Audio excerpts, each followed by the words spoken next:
এটি ছিল ইউসুফ নামক এক গরিব যুবকের বাড়ি, যে দুনিয়ার কাছ থেকে শুধু ঘাম আর একের পর এক আসা দিনগুলো ছাড়া আর কিছুই চিনত না। যে দিনগুলো নিয়ে আসত উদ্বেগ, কিন্তু দিত না জীবিকা। ইউসুফের বয়স ৩০-এর কোঠায়, কিন্তু তার চেহারায় ৪০-এর ক্লান্তির ছাপ ছিল। কাজের ভারে তার কাঁধ দুটো ছিল ঝুলে পড়া, আর তার হাতগুলো ছিল ফেটে যাওয়া, যেন মরুভূমি তার রুক্ষতার রেখা এঁকে দিয়েছিল। তা সত্ত্বেও তার হৃদয় ছিল দয়ালু ও অত্যন্ত করুণাময়। সে কখনো কোনো সাহায্য প্রার্থীকে ফিরিয়ে দিত না এবং কারো ওপর আওয়াজ তুলত না। ঘরে তার ধৈর্যশীল স্ত্রী সালমা মাটির দেওয়ালের পাশে বসেছিল এবং অবশিষ্ট আগুনের স্ফুলিঙ্গে কিছু উষ্ণতা দেওয়ার চেষ্টা করছিল। তার চোখগুলো বিনিদ্রার কারণে কোঠরাগত ছিল এবং দিন দিন তার মুখ আরও ফ্যাকাশে হয়ে যাচ্ছিল। কিন্তু তার হৃদয় তার ক্ষুধার চেয়েও শক্তিশালী ছিল। তার পাশে ৭ বছর বয়সী আলী বসেছিল, তার ছোট পেটটি ধরে, যে ক্ষুধা একটি শিশুর পক্ষে সহ্যের চেয়েও বেশি ভোগ করছিল। আর ৪ বছরের ছোট মরিয়ম তার মায়ের কাঁধে ভর দিয়ে ফুপিয়ে ফুপিয়ে কাঁদছিল। রাতটি এতই শীতল ছিল যে নিঃশ্বাস বাতাসে জমে যাচ্ছিল, আর বাতাস জীর্ণ কাঠের দরজায় আঘাত করছিল, যেন তা পরিণতির জন্য তাড়া দিচ্ছে। আলী কাঁপা কাঁপা স্বরে বলল, মা, আমার পেট ব্যথা করছে। সালমা তার ২ সন্তানকে বুকে জড়িয়ে ধরল, যেন সে শক্তিশালী থাকার চেষ্টা করছে। ধৈর্য ধরো আমার কলিজার টুকরোগুলো, তোমাদের বাবা আগামীকাল ফিরবেন এবং তার সাথে আটা আর খেজুর থাকবে। ধৈর্য ধরো। ঘরের যে কোণে ইউসুফ বসেছিল, সেখান থেকে সে তার কথাগুলো শুনতে পেল এবং তার হৃদয় ভেঙে গেল। সে কোনায় কোনায় খুঁজল, খালি ঝুড়িগুলো উল্টে দেখল, একমাত্র কাঠের সিন্দুকটি খুলল, বিক্রি করা যেতে পারে এমন কিছু খুঁজল, কিন্তু কিছুই পেল না। কয়েক মাস পর এই প্রথম তার কণ্ঠস্বর উঁচু হল, হে আল্লাহ, আমি কি করব, আমি কি করব? সালমা কাছে এগিয়ে এলো, তার অনিচ্ছা সত্ত্বেও চোখ থেকে জল গড়িয়ে পড়ছিল। সে দুর্বলতার কারণে কাঁদছিল না, বরং তার সন্তানদের ক্ষুধায় কাতর হতে দেখে ক্ষোভে কাঁদছিল। সে রুদ্ধ কণ্ঠে বলল, ইউসুফ, ঘর খালি, আর ঋণ আমাদের এত ভারাক্রান্ত করেছে যে আমি বাজারে যেতেও লজ্জা পাই। আমার বুকে আর এক ফোঁটা অশ্রুর চেয়ে বেশি ধৈর্য নেই। ইউসুফ তার মাথা ২ হাতের মধ্যে রেখে মাটিতে বসে পড়ল। মনে হলো যেন গোটা দুনিয়া তার উপর চেপে বসেছে।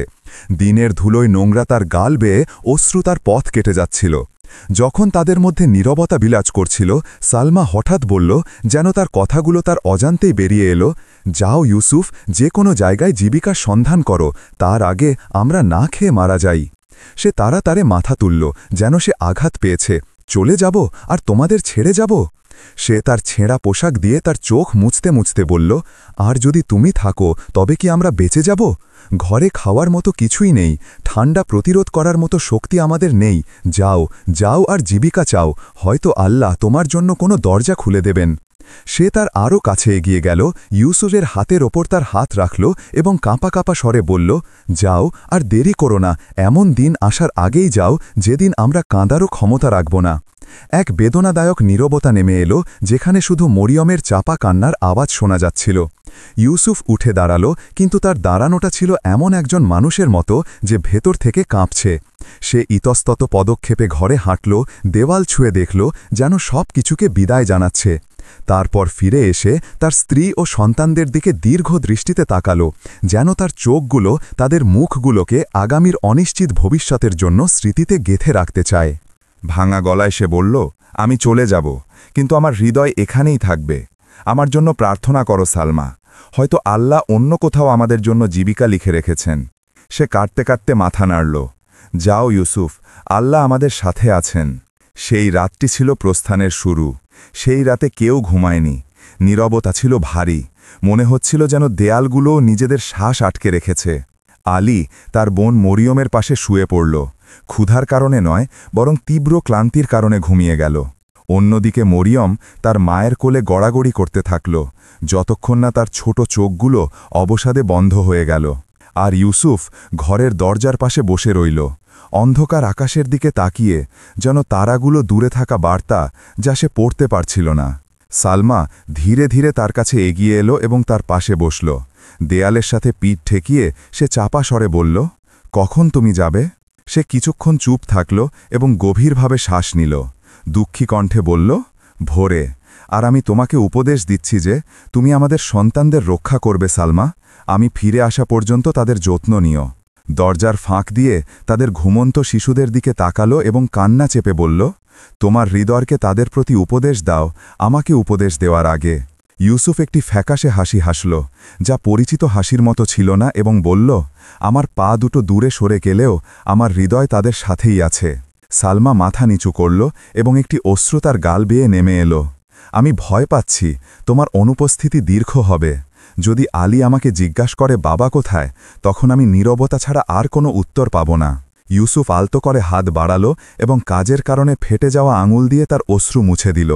বলল, তাদের বলো তোমাদের বাবা একজন করুণাময় প্রভুর কাছ থেকে জীবিকা খুঁজতে গেছেন এবং একদিন তিনি এমন সম্পদ নিয়ে ফিরবেন যা আল্লাহর ইচ্ছায় আমাদের অবস্থা বদলে দেবে। তারা দুজন দীর্ঘ সময় ধরে চুপ থাকল। হৃদয়ের ফাটল মেরামত করার মতো কোনো কথা ছিল না। কিছুক্ষণ পরে ইউসুফ শান্তভাবে উঠে দাঁড়ালো এবং বলল, আমি একটু বাইরে যাচ্ছি। বিদায় জানানোর আগে একবার গ্রামটাকে দেখতে চাই। সে মাটির ঘরগুলোর মধ্যকার সরু গলি দিয়ে হাঁটতে বের হল, আর রাত প্রায় ভোরের সাদা আলোর কাছে ক্ষমতা হস্তান্তর করতে যাচ্ছিল। সে গ্রামের এক প্রান্তে একটি ছোট টিলায় উঠল, যেখানে সে তার যৌবনে মরুভূমির দিকে তাকিয়ে বসতে অভ্যস্ত ছিল। সেখানে সে দাঁড়াল, আর ঠান্ডা বাতাস তার কাপড় জড়িয়ে ধরল। সে গ্রামের দিকে তাকালো। কয়েকটি ছড়িয়ে ছিটিয়ে থাকা খেজুর গাছ, ছোট মসজিদ এবং মাটির পথগুলো, যা তার শৈশবের পদক্ষেপগুলোর সাক্ষী ছিল। তার মনে হল প্রতিটি পাথর তাকে ডাকছে, যেও না। কিন্তু আলীর পেট ধরে থাকার দৃশ্য এবং মরিয়মের ক্ষুধার্ত কান্না তার নস্টালজিয়ার চেয়েও শক্তিশালী ছিল। সে আকাশের দিকে হাত তুলল এবং ভগ্ন হৃদয়ে বলল, হে আমার রব, তুমি জানো যে আমি দায়িত্ব থেকে পালিয়ে যাচ্ছি না, বা আমার সন্তানদের থেকে পালিয়ে যাচ্ছি না। আমি তাদের জন্য বের হচ্ছি। তাই আমার এই যাত্রাকে নতুন কষ্টের দরজা করো না, বরং তোমার কাছ থেকে আমাদের জন্য জীবিকার দরজা খুলে দাও। সে আরও দৃঢ় মুখ নিয়ে বাড়িতে ফিরল, যদিও তার হৃদয় কাঁপছিল। ভেতরে ঢুকে দেখল সালমা তখনও তার জায়গায় বসে আছে, ঘুম তার চোখে আসেনি। সে শান্তভাবে তাকে বলল, ভোর হয়ে এসেছে। সে দ্রুত উঠে ছোট ঘরে গেল এবং একটি পরিষ্কার ন্যাকড়া আনল, যাতে ছিল কিছু শুকনো খেজুর আর অবশিষ্ট শক্ত রুটি। সেগুলো তার হাতে রেখে বলল, এটা আমাদের যা আছে তার অর্ধেক, তোমার যাত্রার জন্য নাও। পথে হয়তো এক টুকরো খাবারের প্রয়োজন হবে। ইউসুফ দীর্ঘ সময় তার দিকে তাকালো। তার হৃদয় তাকে এটা নিতে বাধা দিতে চাইছিল, কিন্তু সে জানত যে পথ কঠিন এবং যদি সে ক্ষুধায় পড়ে যায় তবে সে কারো কাজে আসবে না। ভাঙা স্বরে সে বলল, আর তুমিও শিশুলা কি খাবে? সে একটি আহত হাসি হাসল, কিন্তু তা স্থির ছিল। আমরা যা বাকি আছে তা খাব, আর আমাদের প্রভু আমাদের ছেড়ে যাবেন না। ইউসুফ আলীও মরিয়মের কাছে এগিয়ে গেল। সে তাদের ছোট কপালগুলোতে একে একে ঝুঁকে চুমু খেল। সে তাদের জাগাতে চাইল না, কারণ সে সেই প্রশ্নটি শুনতে ভয় পাচ্ছিল যা সে সহ্য করতে পারত না। বাবা, তুমি কোথায় যাচ্ছ? সে দরজার কাছে এক মুহূর্ত দাঁড়াল, ভেতরের দিকে তাকালো, সেই কোণায় যেখানে তারা একসাথে বসত, জীর্ণ মাদুরের দিকে এবং সেই আগুনটার দিকে যা কাঠের অভাবে নিভে গিয়েছিল। তারপর সে বেরিয়ে গেল। দিগন্তে ভোরের আলো দেখা দিতে শুরু করেছে। আলোর একটি রেখা মরুভূমির অন্ধকারকে চিরে দিচ্ছিল। ইউসুফ দরজার সামনে দাঁড়াল, যেন সে একটি জীবিত বাড়িকেই বিদায় জানাচ্ছে, পাথরের বাড়িকে নয়। সালমা দরজার চৌকাঠে দাঁড়িয়ে কাঁপছিল, তার অসহায় অশ্রু ঝরছিল। যাও ইউসুফ, আর প্রতি সেজদায় আমাদের মনে রেখো। সে ভাঙা কণ্ঠে উত্তর দিল, আর তোমরাও আমাকে তোমাদের দোয়ায় ভুলো না। সে কয়েক ধাপ দূরে গেল, তারপর হঠাৎ থেমে গেল, পিছনে তাকাল। সে দেখল সালমা দরজায় দাঁড়িয়ে আছে, তার জীর্ণ পোশাক বাতাসে নড়ছে এবং তার চোখ দুটি তাকে দোয়া ও অশ্রু দিয়ে অনুসরণ করছে। সে বিদায় জানাতে হাত তুলল এবং সেও তুলল। তারপর সে হাঁটল এবং হাঁটল, যতক্ষণ না মরুভূমির পথ তাকে গিলে ফেলল। আর দরজায় একজন নারী দাঁড়িয়ে রইল। সে তার নিরাপদে ফিরে আসার জন্য প্রার্থনা করছিল। ভোরের প্রথম আলোয় ইউসুফ গ্রাম থেকে বেরিয়ে গেল। তার সাথে শুধু শুকনো খেজুরের একটি ন্যাকড়া আর আশা ভয়ের মধ্যে দুলতে থাকা একটি হৃদয় ছিল। তার সামনে বিস্তৃত পথটি ছিল এক বিশাল মরুভূমি, যেখানে দূরে সূর্যের আলোয় কেবল মরীচিকা নাচছিল। মরুভূমির পথে ইউসুফ দীর্ঘদিন হাঁটল, আর প্রতিটি পদক্ষেপে তার পুরনো জুতোটি একটু একটু করে ছিঁড়ে যাচ্ছিল। দিনের বেলা সূর্য ছিল আগুন আর রাতের বেলা ঠান্ডা ছিল ছুরি। ক্ষুধা ছায়ার মতো তার সঙ্গী ছিল, কখনো তাকে ছেড়ে যেত না। সে পথের ধারে ছড়িয়ে ছিটিয়ে থাকা কুয়োগুলো থেকে পান করত। কখনো কখনো ঘোলা জল পেত, আর কখনো কখনো দেখত কুয়ো শুকিয়ে গেছে। প্রায়শই সে ক্লান্তিতে একটি শুকনো গাছের গুঁড়ি বা রোদ থেকে গরম পাথরের ওপর হেলান দিয়ে দাঁড়াত। চোখ বুঝত অবসাদে। চতুর্থ দিনে সে দূর থেকে একটি কাফেলা দেখতে পেল। সে সাবধানে এগিয়ে গেল এবং একজন রাখালের কাছে মিনতি করল যেন তাকে একটি উটের পিঠে চড়ার অনুমতি দেওয়া হয়। কিন্তু মাত্র 2 ঘন্টা পরে একজন চিৎকার করে বলল, নামো, আমাদের উট তোমার ভার সহ্য করতে পারছে না। তাই তারা তাকে মরুভূমির মাঝখানে একা নামিয়ে দিতে বাধ্য করল। আরও 10 দিন হাঁটার পর সে অবশেষে সমুদ্রের তীরে একটি বড় শহরে পৌঁছাল। সে আগে কখনও সমুদ্রের জল দেখেনি এবং যখন সে সেটির সামনে দাঁড়াল তখন সে অনুভব করল যেন আশার কিছুটা তার বুকে প্রবেশ করেছে। সে ক্লান্ত হয়ে শহরে প্রবেশ করল। তার পোশাক ছিল নোংরা, চুল ধুলোয় ঢাকা এবং তার মুখ ছিল একটি কার্পেটের মতো, যার ওপর পথ তার রেখাগুলো এঁকে দিয়েছিল। সে কাজ খুঁজতে শুরু করল। সে বন্দরে গেল, যেখানে জাহাজগুলো ভিড়ত, ব্যবসায়ীরা চিৎকার করত আর মাছের গন্ধ সমুদ্রের গন্ধের সাথে মিশে যেত। দিন কেটে গেল আর ইউসুফ প্রতিদিন সকালে কাজ খোঁজার চেষ্টা করত। অবশেষে সে একজন ভালো মানুষ পেল, যিনি তাকে পাথর বহন এবং দেওয়াল নির্মাণের সামান্য কাজের সুযোগ দিলেন। সেই মজুরি নিজের খাবারের জন্যই যথেষ্ট ছিল না, কিন্তু সে ধৈর্য ধরল এবং বলল, এটাই জীবিকা, আর আমার পরিবারের লোকেরা আমার জন্য অপেক্ষা করছে। সে ভোর থেকে সন্ধ্যা পর্যন্ত কাজ করত, দুর্বল শরীর নিয়েও ভারী পাথর তুলত। ক্লান্তিতে প্রায়শই সে বসে পড়ত, কিন্তু আবার উঠে দাঁড়াত। এক সন্ধ্যায় যখন সে একটি নতুন ভবনের উপর একটি উঁচু মাচায় কাজ করছিল, তখন অপ্রত্যাশিত ঘটনা ঘটল। নিচ থেকে একজন শ্রমিক চিৎকার করে উঠল, সাবধান, দড়িগুলো দুর্বল। কিন্তু সতর্কবার্তা দেরিতে এলো। মাচার দড়ি হঠাৎ ছিঁড়ে গেল, এর কিছু অংশ ভেঙে পড়ল এবং ইউসুফ প্রচণ্ড জোরে মাটিতে পড়ল। তার পিঠ একটি বড় পাথরের সাথে আঘাত খেল এবং সে এমন একটি আর্তনাদ করল যা বাতাসকে বিদীর্ণ করল। শ্রমিকরা তার চারপাশে জড়ো হল। কেউ কেউ বলল সে বাঁচবে, আবার কেউ বলল মরে গেলেই তার কষ্ট কম হতো। আর কাজের মালিক বিরক্ত হয়ে তার দিকে তাকালো এবং বলল, এখন আর এর কোনো লাভ নেই, একে দূরে নিয়ে যাও। তারা তাকে দেওয়ালের ছায়ায় নিয়ে গেল এবং সেখানে ফেলে রাখল। ইউসুফ 3 দিন ধরে তার পিঠ ও পায়ে অসহ্য যন্ত্রণা ভোগ করল। সে রাস্তায় নুড়ি পাথরের ওপর রাতের ঠান্ডায় ঘুমাল। যখনই সে নড়তে চাইত তখনই সে কষ্ট পেত। এক রাতে ইউসুফ রাস্তায় শুয়েছিল। তার শরীর কাঁপছিল এবং তার শুকনো ঠোঁট প্রায় নড়ছিল না। সে ফিসফিস করে বলছিল, হে আল্লাহ, আমি কি খালি হাতে আমার পরিবারের কাছে ফিরব? আমি কি এখানেই একা মারা যাব? সে তার স্ত্রী ও সন্তানদের কাছে টাকা পাঠাতে চেয়েছিল, কিন্তু এক টুকরো রুটির দামও তার কাছে ছিল না। গ্রামে ইউসুফের অনুপস্থিতি মাটির ঘরের দেওয়ালের ওপর এক ভার হয়ে চেপে বসেছিল। একজন দুর্বল নারী এবং 2টি ছোট শিশু কিভাবে সেই ভার বহন করবে? প্রথম দিনগুলো খুব কষ্টে কাটল। চলে যাওয়ার 3য় দিন সকালে সালমা ছোট কাঠের সিন্দুকটি খুলল খাবারের অবশিষ্ট খুঁজতে, কিন্তু শুধু শুকনো গুঁড়ো পেল। সে মাথায় হাত দিয়ে ধরল, তারপর মাটিতে বসে পড়ল এবং একটি দীর্ঘ দীর্ঘ শ্বাস ফেলল, যেন তার অবশিষ্ট জীবন শক্তিও ফুরিয়ে যাচ্ছিল। আলী এসে জিজ্ঞেস করল, মা, বাবা কি আজ খাবার এনেছেন? সালমা তার দিকে তাকাল। তার কণ্ঠস্বর থেকে তার দৃষ্টিতে ভাঙন ছিল বেশি। তোমার বাবা আমাদের জীবিকা খুঁজছেন আমার সোনা, তিনি ফিরবেন। সে এই ছোট মিথ্যাটি বলল, যদিও সে জানত যে তার হৃদয় তার ফিরে না আসার সম্ভাবনাতে কাঁপছিল। আর ছোট মরিয়ম তার ছোট চোখ মুছতে মুছতে সরলভাবে বলল, মা, আমার পেট ব্যথা করছে। সালমা তাকে বুকে জড়িয়ে ধরল, অনুভব করল যেন গোটা পৃথিবী সেই আলিঙ্গনে সংকুচিত হয়ে গেছে। শিশুর পেটের ব্যথা তার মায়ের হৃদয়ে ছুরির মতো বিদ্ধ হচ্ছিল।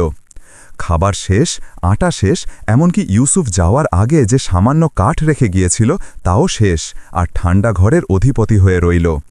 তারপর মুদিখানার মালিক তার দরজায় এসে দাঁড়াল এবং কর্কশ স্বরে ডাকল, ও সালমা, খেজুর আর আটার দাম কোথায়? 3 বার তোমাকে বলেছি, আর আজ থেকে আমি আর সময় দেব না। আলী মায়ের পেছনে ভয়ে দাঁড়াল। সালমা এগিয়ে গেল এবং বলল, ইউসুফ কাজ খুঁজতে বেরিয়েছেন। যখন তিনি আমাদের জন্য টাকা পাঠাবেন আমি সব শোধ করে দেব। লোকটি ব্যঙ্গাত্মকভাবে হেসে বলল, যদি তোমার স্বামী জীবিত ফিরেও আসে, ভেবো না যে আজ থেকে আমি তোমাকে আর বাকি দেব। তারপর সে চলে গেল এবং তার কণ্ঠের প্রতিধ্বনি সালমার অবশিষ্ট ধৈর্যের মধ্যে দিয়ে ভেদ করে গেল। সূর্যাস্তের কাছাকাছি সময়ে উম্মে রুকাইয়া নামে এক নারী দরজায় কড়া নাড়ল। সালমার পুরনো প্রতিবেশী, একজন গরিব নারী কিন্তু বিশাল হৃদয়ের অধিকারী। যখন তিনি ঘরের অবস্থা দেখলেন তখন করুণায় ভরা কণ্ঠে বললেন, আমার মেয়ে, তোমার মুখ হলুদ হয়ে গেছে, তোমরা কি খাচ্ছ? সালমা উত্তর দিতে পারল না, কিন্তু শিশুদের চোখের ক্ষুধা যথেষ্ট ছিল। উম্মে রুকাইয়া দীর্ঘশ্বাস ফেললেন এবং তার ছোট ঝুড়ি থেকে কয়েক টুকরো শুকনো রুটি বের করলেন। এগুলো নাও, বেশি নয়, তবে এগুলো ক্ষুধার আগুন নিভিয়ে দেবে। সালমা ইতস্তত করল, তখন প্রতিবেশী আলতো করে তাকে তা ঠেলে দিলেন। আমার মেয়ে, আল্লাই হলেন রিজিক দাতা, এই টুকরোগুলো আমার নয়, বরং তার পক্ষ থেকে। সালমা রুটি নিল, তারপর তার সন্তানদের সাথে উম্মে রুকাইয়ার ঝুড়ির চারপাশে বসল, যেন সেটি একটি ভোজ। তারা ধীরে ধীরে খাচ্ছিল, যেন প্রতিটি ব্রাশ একটি নতুন জীবন। কিন্তু সেই টুকরোগুলো উম্মে রুকাইয়ারও শেষ সম্বল ছিল। পরের 3 রাতে ঠান্ডা আরও বেড়ে গেল। বাতাসের ঝাপটা দেয়ালের ছোট ফাটলগুলো দিয়ে ঘরে প্রবেশ করছিল, যার ফলে মরিয়ম তার ইচ্ছার বিরুদ্ধেও কাঁপছিল। মেয়েটির তাপমাত্রা বাড়তে শুরু করল এবং জ্বর নিয়ে তার চোখগুলো জ্বলতে থাকল। সালমা সারা রাত তার পাশে বসে থাকত, তার কপালে সামান্য জল দিয়ে ভেজানো এক টুকরো কাপড় রাখত। সে ফিসফিস করে বলছিল, হে আল্লাহ, মরিয়ম ছোট, সে এমন কষ্ট সহ্য করতে পারবে না। ঘরে কোনো ঔষধ ছিল না, আর ঔষধ কেনার মতো টাকাও ছিল না। সে তার শিশুর আর্তনাদ শুনতে পাচ্ছিল এবং তার মাথায় তার হৃদয়ের চিৎকারও শুনতে পাচ্ছিল। আর আলী এক কোণে বসে তার মা ও বোনের দিকে তাকিয়েছিল। এই প্রথমবার সে অনুভব করল যে তার শৈশব ভাঙতে শুরু করেছে। সে হাঁটুতে মাথা রেখে চুপচাপ কাঁদছিল।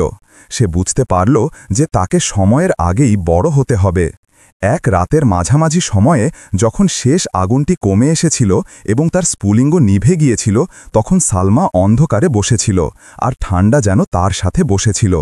সে তার 2 সন্তানকে দেখল যারা কষ্টে ঘুমিয়েছিল, আর সে অনুভব করল যে তার আত্মা ভয় ও ক্ষুধার মধ্যে ছিঁড়ে যাচ্ছে।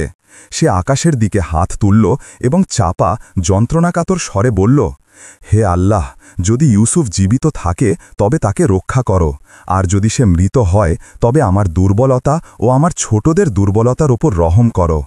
তারপর সে দেয়ালে মাথা রাখল এবং তার স্বামীর চলে যাওয়ার পর এই প্রথম কান্নায় ভেঙে পড়ল। দীর্ঘ বেদনাদায়ক কান্না, যার মধ্যে ছিল প্রতি রাতের ক্ষুধার জের এবং এক টুকরো রুটি বা এক শব্দ আশার অনুপস্থিতি। আর সে জানত না যে সেই একই মুহূর্তে দূরবর্তী এক শহরে ইউসুফের হৃদয়ও রক্তাক্ত হচ্ছিল।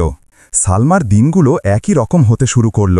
মনে হচ্ছিল যেন সময় কেবল তার হৃদয় থেকে ধৈর্যের একটি নতুন অংশ টেনে নেওয়ার জন্যই নড়ছে। ইউসুফ দূরে, জীবিকা দূরে, আর কিছু মানুষ করুণা থেকেও দূরে। একদিন সালমা তাজ খোঁজার সিদ্ধান্ত নিল, যে কোনো কাজ, তার দুর্বলতা সত্ত্বেও। সে ছোট মরিয়মকে কাঁধে নিল এবং আলীর হাত ধরল আর বাজারের দিকে গেল। মানুষের দৃষ্টি তাদের ওপর ছুরির ফলার মতো পড়ছিল। এক গরিব নারী, জীর্ণ পোশাকে, 2টি শিশু আর একটি ফ্যাকাশে মুখ যা সব কিছু ফাঁস করে দিচ্ছিল। সে একজন ব্যবসায়ীর কাছে দাঁড়িয়ে জিজ্ঞেস করল, হুজুর, মহিলাদের জন্য কোনো কাজ আছে কি, যদিও তা কঠিন হয়? লোকটি মাথা থেকে পা পর্যন্ত তাকে দেখল, তারপর ব্যঙ্গাত্মকভাবে বলল, আর তুমি কি কাজ করা নারীরা যা বহন করে তা বহন করতে পারবে? তুমি তো প্রায় হাঁটতেই পারছ না। সে অপমান হজম করল এবং অন্য একজনের কাছে গেল। সে এক বড় খেজুর বিক্রেতার কাছে গেল, যিনি একটি দুষ্ট হাসি নিয়ে তার কাছে এগিয়ে এলেন এবং চাপা স্বরে বললেন, কাজ আছে, কিন্তু সালমা, আমরা একটু আনন্দ চাই। তার বুকে আগুন জ্বলে উঠল, সে কেঁপে উঠল। সে মরিয়মকে তার কাছে টেনে নিল এবং উচ্চস্বরে বলল, যা সবাই শুনতে পেল, আমি একজন সতী নারী, আর আমি এক টুকরো রুটির জন্য আমার মর্যাদা বিক্রি করব না। কিছু লোক হাসল, আর অন্যেরা এমন কথা ফিসফিস করল যা লজ্জাকে ছিন্ন করে দিল। তাই সে দ্রুত সেই জায়গা থেকে পালিয়ে গেল। যখন তারা বাড়ি ফিরল, সালমা জোরে দরজা বন্ধ করল, যেন তার সাথে সমস্ত অপমানও বন্ধ করার চেষ্টা করছে। সে মেঝেতে বসে পড়ল, দেয়ালে পিঠ ঠেকাল এবং মরিয়মকে তার কোলে রাখল। আলী তার কাছে এসে বসল, তার কাঁধে মাথা রাখল এবং তার কাঁপতে থাকা শ্বাস শুনতে পেল। তারপর সালমা ভেঙে পড়ল। সে এমন জোরে কাঁদল যা আগে কেউ শোনেনি। মনে হল যেন প্রতিটি ক্ষুধার্ত রাত, প্রতিটি কঠোর কথা এবং আগামীর সব ভয় একবারে বেরিয়ে এলো। তার অশ্রু ঘুমন্ত মরিয়মের গাল বেয়ে নামছিল। মনে হচ্ছিল যেন মেয়েটি তার সাথে কাঁদছে। রুদ্ধ কণ্ঠে সে তার বুকে আঘাত করতে করতে বলল, হে আল্লাহ, আমি কি করব? আমি আর সহ্য করতে পারছি না।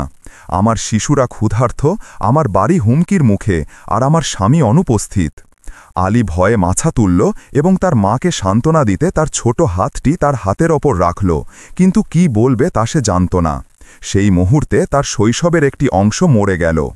দীর্ঘক্ষণ কান্নার পর সালমা শান্ত হল। মনে হল যেন তার অশ্রু তার অবশিষ্ট শক্তিও নিঃশেষ করে দিয়েছে। কথা বলার ক্ষমতাও তার ছিল না। সে দরজার দিকে তাকিয়েছিল, যেন কোনো অলৌকিক কিছুর জন্য অপেক্ষা করছে, অথবা ইউসুফ হঠাৎ দরজা খুলে আবির্ভূত হবে। কিন্তু দরজা বন্ধ রইল, রাত ভারী রইল, আর ক্ষুধা ঘরের অধিপতি হয়ে রইল। সমুদ্রের শহরটি ছিল বড়, মানুষ, রং আর কোলাহলে ভরা। কিন্তু ইউসুফ তার চারপাশের জীবনের ঘনত্বের মধ্যেও অনুভব করছিল যেন সে এক মরুভূমির মাঝখানে একা হাঁটছে, যেখানে কেউ বাস করে না। তার পিঠের ব্যথা এবং শরীরের অবসাদের কারণে সে কষ্টে চলাফেরা করছিল। বন্দরের সংলগ্ন সরু রাস্তায় সে পা টেনে টেনে হাঁটছিল, ছায়া খুঁজছিল যেখানে সে বিশ্রাম নিতে পারে, বা এক টুকরো খাবার যা তার ক্ষুধাকে তার অবশিষ্ট শক্তিটুকু মেরে ফেলা থেকে বিরত রাখবে। সেই নাতে সে একটি পুরনো গুদামের দেওয়ালের সাথে হেলান দিয়ে রাস্তার ধারে ঘুমালো। তার মুখ ফ্যাকাশে ছিল, ঠোঁট শুকনো ছিল, এবং অত্যধিক পরিশ্রম ও জ্বরের কারণে তার শরীরের তাপমাত্রা বাড়ছিল। যে মুহূর্তে তার চেতনা বিলীন হতে শুরু করল, তার পাশে একটি সাধারণ ঘোড়ার গাড়ি এসে দাঁড়ালো, যা একটি ধূসর ঘোড়া টানছিল। গাড়ি থেকে একজন লম্বা, বয়স্ক লোক নামলেন। তার ঘন সাদা দাড়ি এবং তার জমকালো পোশাক তার সম্পদ ও অবস্থানের প্রমাণ দিচ্ছিল। তিনি ইউসুফের কাছে এগিয়ে গেলেন, তারপর তার পাশে হাঁটু গেড়ে বসলেন, তারপর বয়সের গাম্ভীর্যপূর্ণ স্বরে বললেন, আমার পুত্র, তুমি এভাবে শুয়ে আছো কেন? ইউসুফ কষ্টে চোখ খুলল এবং তার মাথা তুলতে পারল না। সে এমন চাপা স্বরে বিড়বিড় করল যা প্রায় শোনা যাচ্ছিল না।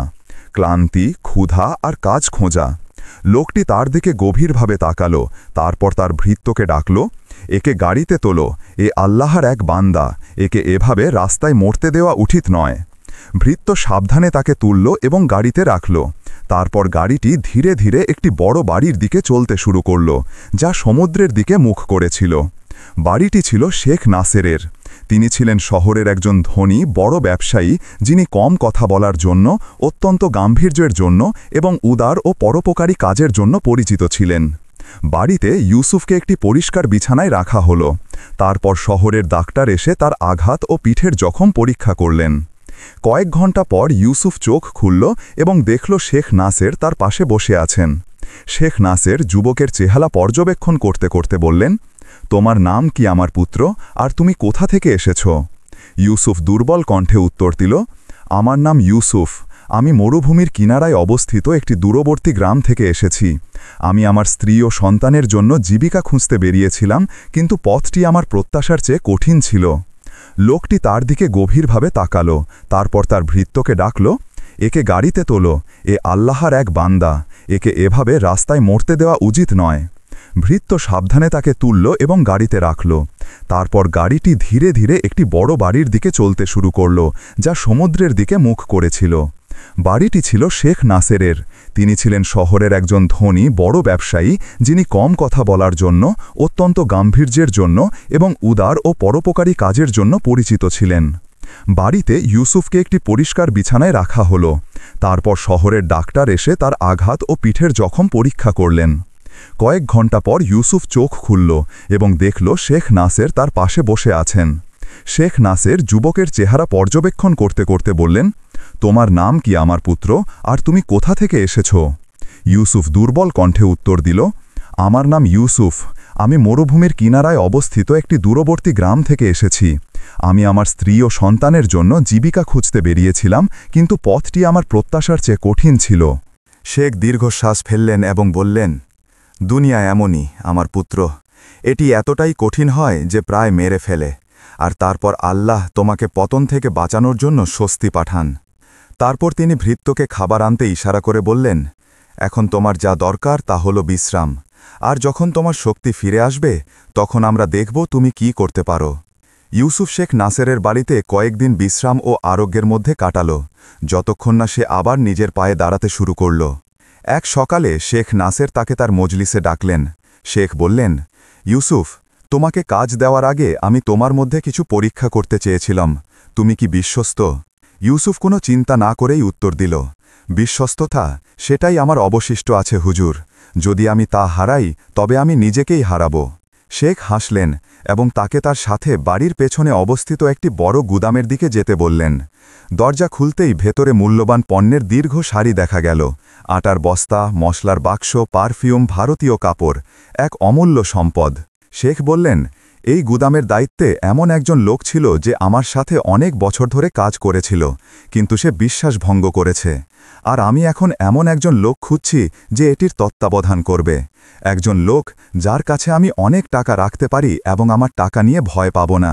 ইউসুফ অনুভব করল যে তার হৃদয় দ্রুত স্পন্দিত হচ্ছে, লোভের কারণে নয়, বরং দায়িত্বের ভয়ে। স্থির কণ্ঠে সে বলল, যদি আপনি আমাকে এই দায়িত্ব দেন তবে আপনি কখনো কোনো বিশ্বাসঘাতকতা খুঁজে পাবেন না। শেখ মাথা নেড়ে বললেন, আমি তোমাকে পরীক্ষা করব ইউসুফ, কারণ বিশ্বস্ততা কথা দিয়ে নয়, কাজ দিয়ে দেখা যায়। আর পরীক্ষা শুরু হল। কিছু শ্রমিক তাকে ঠকানোর চেষ্টা করত। তারা গোপনে তাকে বলত, এই পণ্য থেকে একটু নাও, কেউ সন্দেহ করবে না, সব শ্রমিকই এটা করে। আর ইউসুফ প্রতিবার দৃঢ়তার সাথে উত্তর দিত, আমি এখানে এসেছি আমার স্ত্রী ও সন্তানদের ভরণ পোষণের জন্য, আমার মাথায় অভিশাপ নেওয়ার জন্য নয়। একদিন শেখ নাসের দেখলেন যে গুদামের দরজা খোলা, আর পণ্যগুলো এমনভাবে সাজানো আছে যা তিনি আগে কখনো দেখেননি। যখন তিনি ইউসুফকে কারণ জিজ্ঞেস করলেন, তখন যুবকটি সরলভাবে বলল, বিশ্বস্ততা কেবল চুরি না করা নয়, বরং এটিকে আমাদের জীবিকার মতো রক্ষা করা। শেখ হাসলেন, তিনি তার সামনে এক বিরল মানুষকে দেখলেন। কয়েক সপ্তাহ ধরে পরিষ্কার কাজ, পরীক্ষা এবং পর্যবেক্ষণের পর শেখ নাসের ইউসুফের সামনে দাঁড়ালেন এবং বললেন, আমার পুত্র, তুমি একজন বিশ্বস্ত মানুষ, তুমি এই বাড়িতে আসার পর থেকে গুদামের পরিবর্তন হয়েছে এবং বরকত ফিরে এসেছে। তারপর তিনি তার পকেট থেকে একটি ছোট থলি বের করে ইউসুফের হাতে দিলেন। ইউসুফ থলিটি খুলল এবং দেখল যে তার জীবনে সে এত টাকা দেখেনি। ইউসুফ অনুভব করল যেন তার চারপাশের বাতাস অদৃশ্য হয়ে গেছে। সে ঢোক গিলল এবং বলল, হে শেখ, এটা অনেক বেশি, আমি এর যোগ্য নই। শেখ তাকে আলতো করে থামিয়ে দিলেন, তুমি এর যোগ্য এবং আরও বেশি কিছুর যোগ্য, এটি তোমার কাজের এবং তোমার সততার মজুরি। সে জোর করে থলিটি তার হাতে বন্ধ করে দিল, আর ইউসুফের গাল বেয়ে অজান্তে একটি অশ্রু গড়িয়ে পড়ল। সে তার চলে যাওয়ার পর এই প্রথম অনুভব করল যে আল্লাহ তার জন্য একটি দরজা খুলে দিয়েছেন যা সে স্বপ্নেও দেখেনি। আর সে জানত না যে সেই মুহূর্তে তার স্ত্রী ক্ষুধা আর ঠান্ডার সাথে তার শেষ লড়াইয়ে প্রায় হেরে যাচ্ছিল। মরিয়মের জ্বর বেড়েছিল এবং তার কপাল ছিল জ্বলন্ত কয়লার মতো গরম। সালমা তাকে তার কোলে রাখল এবং তার ছেঁড়া পোশাক দিয়ে তাকে জড়িয়ে ধরল, কিন্তু ঠান্ডা সেই দুর্বল প্রচেষ্টার চেয়েও শক্তিশালী ছিল। অন্যদিকে আলী তার বাবার মতো সবসময় শক্তিশালী থাকার চেষ্টা করল। সে দরজার কাছে বসল, অবশিষ্ট কাঠের টুকরোগুলো খুঁজল আগুন জ্বালানোর জন্য। যখন সে কিছুই পেল না, তখন সে দুঃখের সাথে তার মাকে বলল, মা, কাঠ নেই আর আগুন নিভে যাবে। সালমা প্রায় নিভে যাওয়া সেই ছোট আগুনের দিকে তাকাল। এর আলো ঘরের আত্মার মতো ধীরে ধীরে ম্লান হয়ে যাচ্ছিল। কিছুক্ষণ পরে সালমা ক্লান্ত কণ্ঠে বলল, আলী, মেয়েটির জল দরকার, কাছাকাছি কুঁয়ো থেকে কিছু নিয়ে এসো, কিন্তু দেরি করো না। আলী মাথা নাড়ল, ছোট কলসটি নিল এবং ঝড়ের মধ্যে বাইরে গেল। বাতাস এত শক্তিশালী ছিল যে তাকে চোখ বন্ধ করে হাঁটতে হয়েছিল। যখন সে কুঁয়োর কাছাকাছি এলো, তার পা ভেজা মাটির ওপর পিছলে গেল। সে মাটিতে পড়ে গেল, তার হাঁটুতে আঘাত লাগল এবং তার মাথা একটি ছোট পাথরের সাথে আঘাত খেল। সে ব্যথায় চিৎকার করল, কিন্তু তার আওয়াজ ঝড়ের মধ্যে হারিয়ে গেল। সে উঠে দাঁড়ানোর চেষ্টা করল এবং তার ছোট পায়ে রক্ত দেখে কাঁদতে শুরু করল, কিন্তু তার মায়ের দুঃখী মুখের কথা মনে পড়ল। তাই সে হামাগুড়ি দিয়ে উঠল এবং কষ্টে দাঁড়িয়ে তার কাজ শেষ করল। তারপর সে খোঁড়াতে খোঁড়াতে ভিজে কাপড়ে এবং ঠান্ডায় কাঁপতে কাঁপতে ঘরে ফিরল। সালমা তাকে ঢুকতে দেখে চিৎকার করে উঠল, হে আল্লাহ, আমাদের ওপর তোমার রহম করো। সে দ্রুত তার কাছে ছুটে গেল, তাকে জোরে জড়িয়ে ধরল, আর রক্ত ঝরতে থাকা আঘাতটি দেখে তার ভয় আরও বেড়ে গেল। কিন্তু সে কাঁদল না। তার অশ্রু শুকিয়ে গিয়েছিল আর তার হৃদয় যন্ত্রণায় ভরে গিয়েছিল। আলী তার কোণে ফিরে গেল, হাঁটুতে মাথা রাখল এবং চাপা স্বরে কাঁদতে শুরু করল। আর সালমা ঘরের মাঝখানে তার 2 সন্তানের মাঝখানে বসে রইল। সে তাদের ফ্যাকাশে মুখগুলো দেখল এবং সেই আগুনের দিকে তাকালো, যার আর ক্ষীণ স্ফুলিঙ্গ ছাড়া কিছুই অবশিষ্ট ছিল না। নীরবতা ছিল ভারী, কেবল মরিয়মের কষ্টকর শ্বাস প্রশ্বাসের শব্দ ছাড়া। সালমা ছাদের দিকে তাকালো, তারপর দরজার দিকে, তারপর সেই আকাশের দিকে যা সে দেখতে পাচ্ছিল না কিন্তু অনুভব করছিল। সে তার কাঁপতে থাকা হাতগুলো তার মুখের ওপর রাখল এবং আত্মার গভীর থেকে আসা একটি প্রার্থনা করল।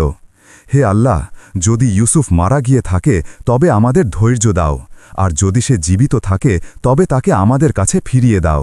আমি ক্লান্ত, আমি দুর্বল, আর আমার শিশুরা মৃত্যুর দ্বার প্রান্তে। হে আল্লাহ, তুমি একজন গরিব বান্দার প্রতি অসচেতন হইও না। তার চোখ অশ্রুতে ভরে গেল, কিন্তু অশ্রু আর নামছিল না, হয়তো চরম ক্লান্তি বা চরম ভয়ের কারণে। হঠাৎ সে অনুভব করল যে তার মাথা ঘুরছে এবং তার অঙ্গ প্রত্যঙ্গ তাদের উষ্ণতা হারাচ্ছে।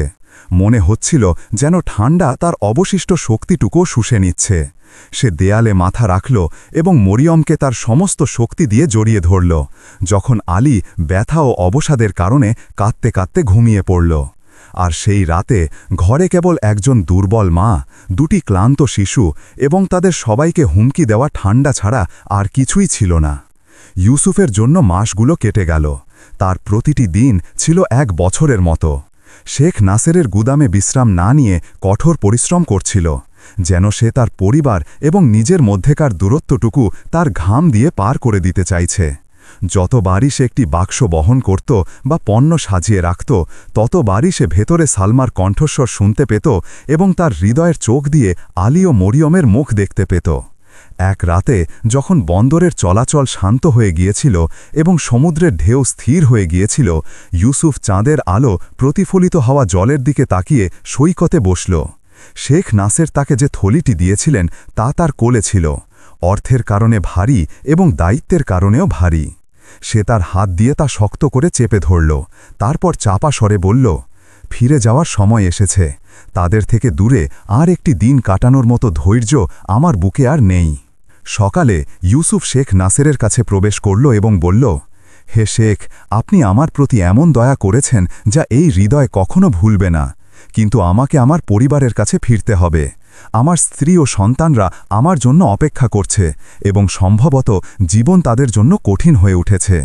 শেখ নাসের তার চোখের দিকে তাকালেন, যেন তিনি তার ভেতরের আকাঙ্ক্ষা ও উদ্বেগের আগুন দেখতে পাচ্ছিলেন। তিনি বললেন, যাও ইউসুফ, কোনো দ্বিধা ছাড়াই যাও।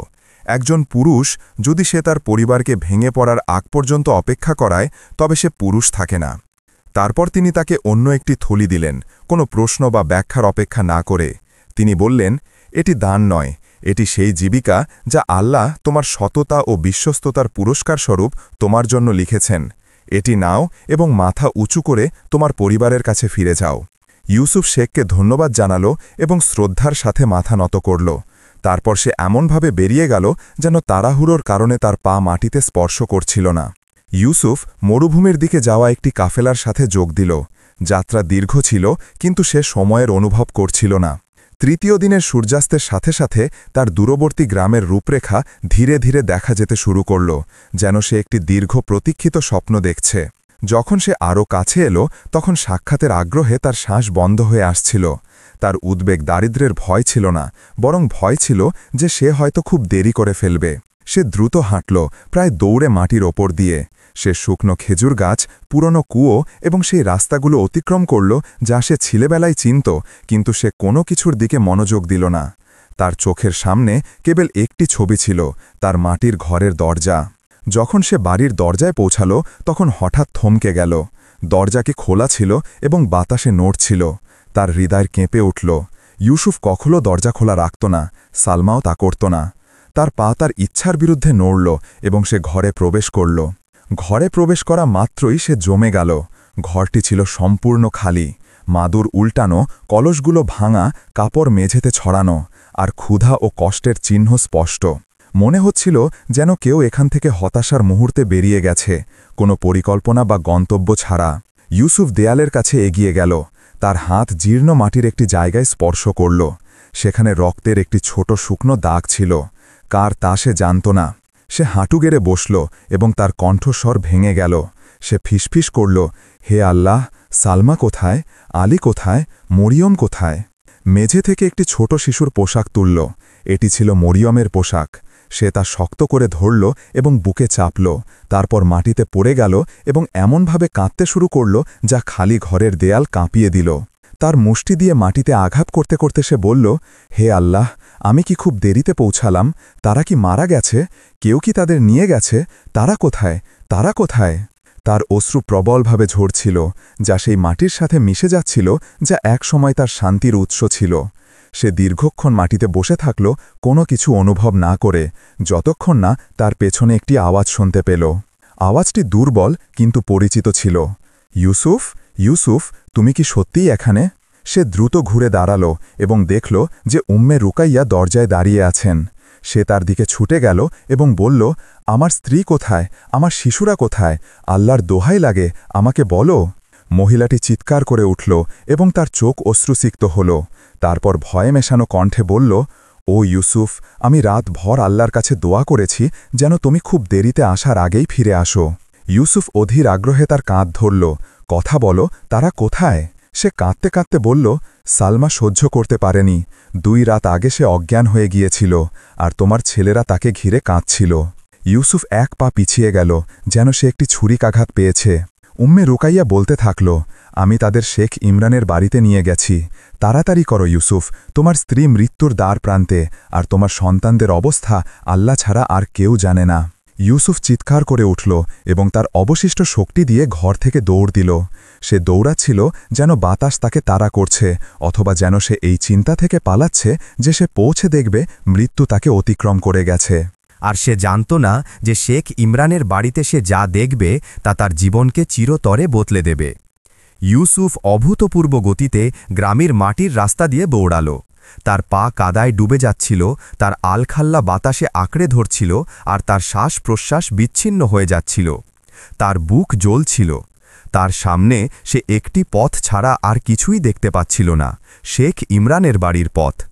তার হৃদয়ে তার পদক্ষেপের চেয়ে দ্রুত গতিতে চলছিল, প্রবলভাবে স্পন্দিত হচ্ছিল। সে ভেতরে চিৎকার করছিল, হে আল্লাহ, আমাকে দেরি করিও না, আমি যেন এমন সময় না পৌঁছাই যখন সব শেষ হয়ে গেছে। শেখ ইমরানের বাড়িতে ইউসুফের আগমন। যখন সে পৌঁছাল, সে দরজায় কড়া নাড়ল না। সে তার হাত দিয়ে ধাক্কা দিল আর দরজাটা খুলে গেল। সে ভেতরে প্রবেশ করল এবং দেখল শেখ ইমরান ঘরের মাঝখানে দাঁড়িয়ে আছেন। তার মুখ গম্ভীর আর তার চোখ ইউসুফের সব ভয় বলে দিচ্ছিল। সে তার দিকে দৌড়ে গেল এবং ফাটা স্বরে বলল, সালমা কোথায়, আমার ছেলেমেয়েরা কোথায়? আল্লাহর দোহাই লাগে, আমাকে দেখিয়ে দিন। শেখ ইমরান শান্ত করার জন্য হাত তুললেন। তার চোখ করুণায় ভরে উঠল। শান্ত হও ইউসুফ, এসো। শেখ ইউসুফকে বাড়ির শেষ প্রান্তে একটি ছোট ঘরের দিকে নিয়ে গেলেন। দরজাটি অর্ধেক খোলা ছিল এবং ভেতর থেকে একটি চাপা আর্তনাদের শব্দ আসছিল যা প্রায় শোনা যাচ্ছিল না। তার পাশে আলী বসে তার হাত ধরেছিল, তার চোখ কান্নার কারণে ফুলে গিয়েছিল। আর মরিয়ম একজন বৃদ্ধ মহিলার কোলে ছিল যে মাঝে মাঝে কাঁপছিল এবং ফুপিয়ে উঠছিল। ইউসুফ চিৎকার করে উঠল, সালমা! সে তার দিকে দৌড়াল এবং হাঁটু গেড়ে বসল। সে তার ঠান্ডা হাত দুটি নিজের হাতে ধরল এবং বারবার চুমু খেল, যেন সে তার অশ্রু দিয়ে তার মধ্যে জীবন ফিরিয়ে দিতে চাইছে। সালমা খুব ধীরে ধীরে চোখ খুলল। মনে হচ্ছিল যেন তার চোখের পাতা পৃথিবীর ভার বহন করছে। যখন সে ইউসুফকে দেখল তখন তার ঠোঁট কাঁপতে লাগল। সে প্রায় অস্পষ্ট কণ্ঠে বলল, ইউসুফ, তুমি ফিরেছ? তার অশ্রু বিস্ফোরিত হল। সে উত্তর দিল, আমাকে ক্ষমা করো সালমা, আমি তোমাদের একা রেখে গিয়েছিলাম। আমি তোমাদের ক্ষুধা আর মৃত্যুর মুখোমুখি হতে দিয়েছিলাম। আমাকে ক্ষমা করো, আমাকে ক্ষমা করো।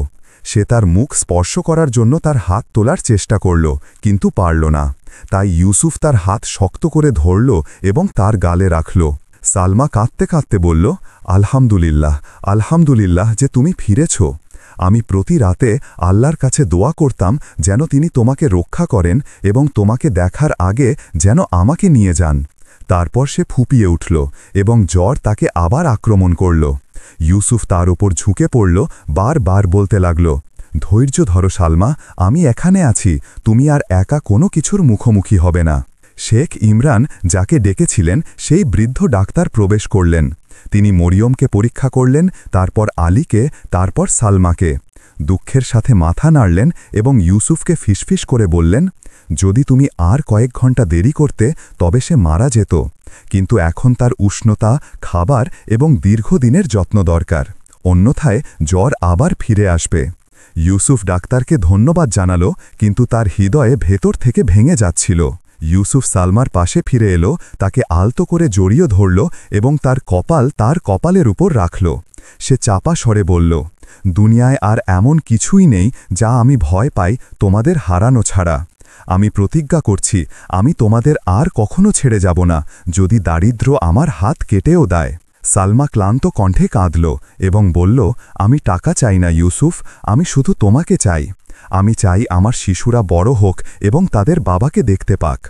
আলী কয়েক মাস পর এই প্রথম তার বাবাকে জড়িয়ে ধরল, আর মরিয়ম তার দিকে হামাগুড়ি দিয়ে গেল।